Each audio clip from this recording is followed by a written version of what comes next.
De spanning is hier echt merkbaar, hier in het boekingskantoor van heel veel Limburgse artiesten, maar ook van Beppie en Frans. Ja, we staan te glimlachen, want er is groot nieuws te melden. Hou ons niet langer in spanning, wat gaat er gebeuren? We gaan samen een feestje vieren, Frans en ik, op 3 juni. Wat voor feestje? We worden dit jaar alle twee 77, dus 7 keer 11 en 7 keer 11. is 154 samen. Ja. En Beppie is jonger als dat die bent, dat moet ik eerlijk zeggen. Je kunt zo zien. Ja, maar dat is juist, hè? Ja, dat is juist. Want hoe is het idee geboren, Frans? Nou ja, ik moest op kantoor komen hier, bij dat geweldige boekingskantoor. En toen vroegen ze aan me of ik nog een ultieme droom had. En ja, ik zeg nee, ik wil niet naar Ahoy. Als ik iets wil, wil ik het samen met mijn Beppie. Ja. Want uiteraard kennen we elkaar van 5 jaar. Samen gewoond op de Grote Gracht. Daar is het eigenlijk allemaal een beetje begonnen.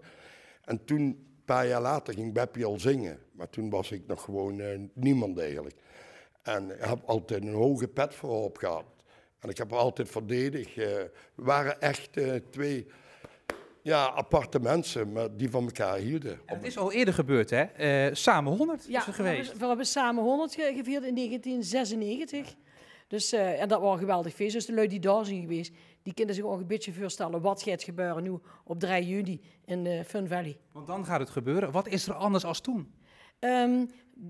Toen was het met een live band. Dat is gewoon van nu niet doen. We gaan nu ieder zijn eigen repertoire zingen. Met een heleboel gastartiesten erbij. Die ook liedjes van ons weer gaan zingen. Het gaat echt goed verjaardagsfeest worden. 4 feest. Ja, jullie zijn wel wat ouder geworden, hè? Gaat dat nog goed zo op de bühne? Kun je dat zien? Nee, dat is 22 Laat jaar. me kijken. Nee. En we hoeven geen facelift of niks. Puur natuur. Dat is 22 jaar geleden, dus voor mij wel het oude zien geweest. Maar we zien er nog, in volle glorie. Ja, en hoe voelt dat om dan weer dat samen te gaan doen? Ja, het is natuurlijk een uitdaging. Het is een geweldige uitdaging om daar weer een hele avond mensen plezier te bezorgen. Maar dat gaat lukken, dat weten we zeker. We staan lang genoeg op de bühne om te weten dat ons dat gaat lukken. Wat is de beste eigenschap van de Frans eigenlijk? Er is open, heel open. Heel open, ja, heel open. Ja. En de beste eigenschap van Beppie? Lief. Echt lief. Ja. Alhoewel tot het soms bij andere mensen niet overkomt. Maar dat is ook voor mij. Maar toch, waar ze vergaat, daar houdt ze van. En ook een beetje van mij natuurlijk dan. Anders hadden we geen feest nu, ja. Hoe speciaal gaat het feest worden, 3 juni?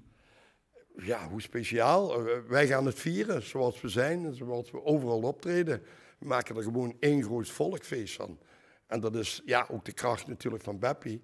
En een beetje equippel erachteraan. Nou, dat gaat best goed samen. We gaan daar de ganse avond lui amuseren. We maken er een geweldig feest van. Nou, het feest gaat beginnen hier al bij het boekingskantoor. Ja. Succes met alles. Er komt zelfs champagne komt erbij. En alvast een fijne verjaardag samen. Hè? Ja, dankjewel. Ook op jullie. Al de gang, ja. Winnie. Gezondheid.